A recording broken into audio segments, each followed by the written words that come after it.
Nous voici, nous venons d'effectuer la marche contre l'esclavage en Libye. Nous sommes maintenant devant les Nations Unies où nous sommes tous rassemblés pour la fin de cette marche. Nous avons marché aujourd'hui pour dire non, non à l'esclavage en Libye et partout dans le monde. Quelle est votre opinion par rapport à ce qui se passe actuellement en Libye et partout dans le monde? Ah mais c'est grave, c'est très grave parce que moi, sincèrement, je suis noir, je suis camerounais, j'ai vu mes frères et sœurs qui souffrent là-bas. Alors du coup, je me dis, mais c'est pas possible que l'humanité n'arrive pas à comprendre ça. Pourquoi? Si c'est pour les juifs, c'est bien, ils vont se mobiliser, ils vont faire des manifestations. Mais c'est le noir, c'est maudit on dirait. Le noir, ça fait mal. Déjà, regarder la peau noire, ça les fait mal. On est en train de pleurer là-bas, on est en Libye. Nos frères et sœurs sont en train de mourir de faim. Nos présidents, ils font quoi? Les entourages, c'est vrai. C'est le poison, ils sont empoisonnés. Mais il faut que ça finisse, madame. Ça doit finir. Quel est donc votre ressenti après cette marche? Comment vous sentez-vous maintenant? Je suis fâché. Je suis fâché parce que j'espère bien que quelque chose va changer. C'est bien faire les manifestations, faire reconnaître, faire valoir notre voix. Mais sincèrement, il faut que quelque chose change. Je prie au bon Dieu que quelque chose change vraiment. Écoutez, nous sommes très fiers.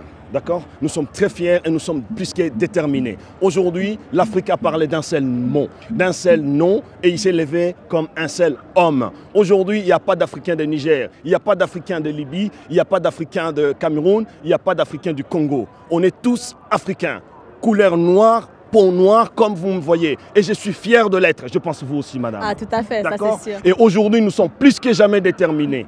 Pourquoi? Parce qu'on ne peut pas accepter de continuer à souffrir. Parce qu'on est noir. On en a assez. Nous avons des enfants, nous avons des sœurs, nous avons des mamans qui se font violer par les blancs encore une fois. On ne peut pas les nier. Et ça, on ne peut pas accepter. Nous avons les autorités, nos présidents dictateurs qui soutiennent les mafias. Ils s'accaparent le pouvoir, ils maltraitent le noir, ils maltraitent son peuple. Et ce peuple se démarque en voulant chercher l'idéal. Et là, c'est le guet-apens. Fait par l'Union européenne, parce que l'Union européenne a collaboré avec la Libye. Il sait très bien que la Libye, il n'y a pas de gouvernement. Il a donné plus de 200 millions de dollars pour qu'on freine les Africains là-bas. Et aujourd'hui, tous les Africains sont massacrés cruellement. Et les Nations Unies, ils sont en train de se régaler derrière nous dans leur bureau. Et maintenant, aujourd'hui, madame, je suis plus que satisfait. Parce que les Congolais, les Africains, les Nigériens, tout le monde s'est levé comme un seul homme en disant non à l'esclavage. Non, nous ne sommes pas à vendre. Moi, je pense que la première chose, c'est que d'abord que la Libye doit être mise hors de l'Union africaine. Parce que ce ne sont pas les individus qui sont les responsables, c'est d'abord les États. Ce sont les États qui doivent mettre les limites. C'est une affaire très grave. Hein? L'esclavage, quoi qu'on puisse dire, c'est le plus grand crime que l'humanité a connu. Je ne dis pas que ça a seulement touché les Noirs, parce qu'avant il y avait des esclaves qui n'étaient pas noirs. Mais c'est la plus grande plaie de l'humanité. Je suis là aujourd'hui pour l'esclavagisme qui se passe en Libye, dans toute l'Afrique, au Maroc, en Algérie. Nous disons non aux traites humains. Quel est votre ressenti actuel après avoir marché, crié contre l'esclavage? Quel est votre ressenti? Ça fait depuis le début que je suis dans Facebook, je partage, je lutte pour ça. Moi-même, je suis passé par là, du Cameroun. J'ai pris la pirogue jusqu'au Nigeria. J'ai été même arrêté par les pirates à la mer. Ben pour moi, c'est juste un plaisir, c'est juste un honneur parce qu'aujourd'hui, on a montré que les Africains pouvaient être solidaires face à une action, face à une injustice que nous vivons, face à tout ce qui se passe en Afrique. Aujourd'hui, nous nous sommes levés. Vous avez vu comment la ville de Genève, on a bougé la ville. Vous avez vu comment les autorités même sont venues. Donc aujourd'hui, l'Afrique, nous voulons montrer à tous ces présidents africains, nous voulons montrer à la jeunesse africaine que nous sommes avec eux et qu'ils ne pensent pas que parce que nous sommes ici en Europe, nous nous avons lâché. Dès aujourd'hui, l'Afrique doit se prendre en main et surtout dire non à l'esclavage et refuser l'injustice. Nous sommes venus de France pour participer à cette association parce qu'il est important qu'on regroupe nos forces, que toute la diaspora regroupe ses forces pour justement parler de cet événement qui est ce que vivent nos frères en Libye. Eh ben, bon, moi je ne dirais pas l'esclavage, je parlerais plutôt de la pauvreté, de ceux qui viennent piller l'Afrique, les entreprises, les sociétés privées qui viennent piller l'Afrique. C'est ça qui fait que les jeunes aujourd'hui, ils ne veulent pas rester dans un endroit où il y a la misère. Donc tout le monde court pour venir en Europe, pourtant chez nous en Afrique, nous avons tout. Donc il faut que les présidents, nos présidents africains, puissent négocier comme il faut. Il ne faut pas qu'ils vont laisser les entreprises privées d'imposer les lois à l'Afrique. Vraiment, la route c'est très mauvais. Si moi-même je savais, je n'allais pas quitter chez moi pour venir. Pouvez-vous nous dire en quelques petits détails ce qui s'est passé? Je sais que ça doit vous toucher. Je peux parler un peu parce que moi-même j'ai souffert en route. Arrivé à Saba déjà, il y a les petites maisons inachevées là-bas. On vous met déjà dans les petites maisons là, 300 personnes. Si toi tu te couches, tu dors un peu, ta camarade se lève, elle dit pardon, toi il faut te coucher, dans quelques temps tu te lèves. Quelqu'un aussi se couche. On te donne une baguette de pain, c'est pas pour toi seul. Aujourd'hui, on donne une baguette de pain, 2 personnes ou 3 personnes.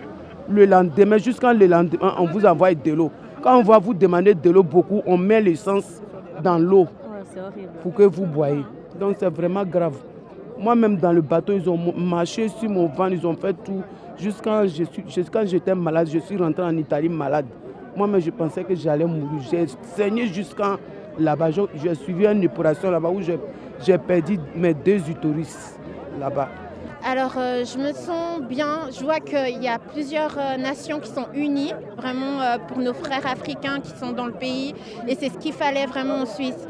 Et je trouvais qu'il n'y avait pas assez de mouvement, mais aujourd'hui j'ai vraiment senti le mouvement. Déjà je suis content que les Africains puissent sortir déjà en masse pour faire cette manifestation. Et puis pour nos frères qui sont en Libye, qui sont coincés encore en Libye. Déjà, je suis déjà depuis une semaine. Et puis je suis content de voir déjà que la Côte d'Ivoire a mis un programme en route pour rapatrier pas mal d'Africains de Libye en Côte d'Ivoire. Ça c'est déjà pas mal. Donc, je me sens déjà très émue d'être là. Je suis fière d'être ici et je suis fière que toute la communauté africaine, sans distinction d'ethnie ou d'appartenance autre, soit présente. Franchement, je ne pensais pas qu'on allait être autant. Je ne pensais pas qu'on était aussi solidaires. Bon, à l'africaine, en tout cas dans cette puissance à Genève. Et je suis très flattée d'être ici, symboliquement, même si on sait tous que les institutions sont fermées aujourd'hui. Mais on est là et puis le but c'est de déranger, de montrer au monde entier que nous sommes là et qu'on va rester là aussi longtemps que nous le pourrons physiquement et moralement. Moi je dis, franchement, moi je devrais être là en tant qu'haïtien parce que déjà ça a commencé par nous déjà. Donc on a été libérés et là moi je dis aujourd'hui il ne faut pas que ça se recommence parce que là ça ne va pas du tout. Et du coup aujourd'hui j'ai vu qu'il y a les frères qui sont là, tout le monde est là, on est réunis, on va faire ça bien. Et voilà quoi.